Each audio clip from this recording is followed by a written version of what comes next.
Hiç belli etmiyorum ama içim yanıyor. Bu sefer sağlam tükendim, kimse duymuyor. Daha zor günler gördüm, sabrettim duruyordum. Ama hiç bu kadar yaşam sevincimi kaybetmiyordum. Gülüşlerim yalan artık, içimde fırtına var. Dünyaya küskün değilim, sadece içim çok yaralı yar.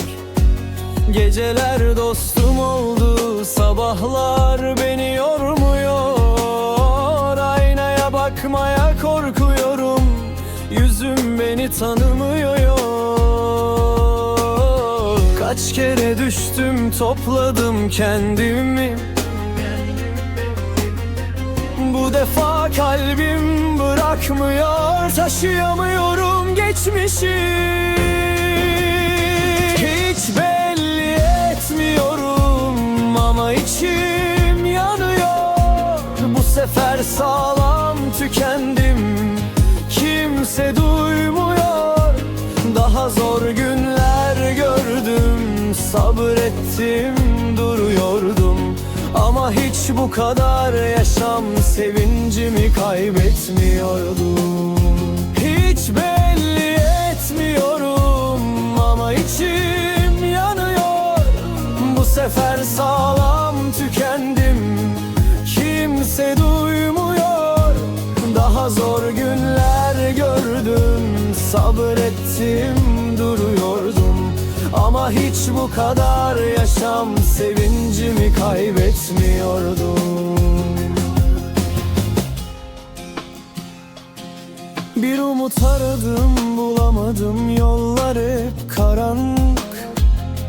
İçimde ne varsa soldu, kalbim artık çok yalnızlık. Dost bildiklerim uzak, omzuma düşen yok bir yerde. Bu hayat beni eskitmiş, bir ben bilirim ne çeker.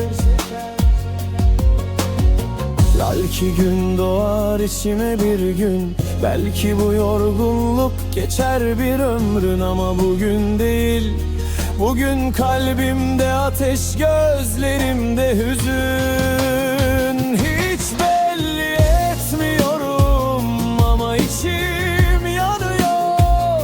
Bu sefer sağlam tükendim, kimse duymuyor.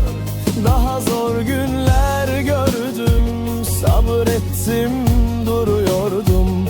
Ama hiç bu kadar yaşam sevincimi kaybetmiyordum.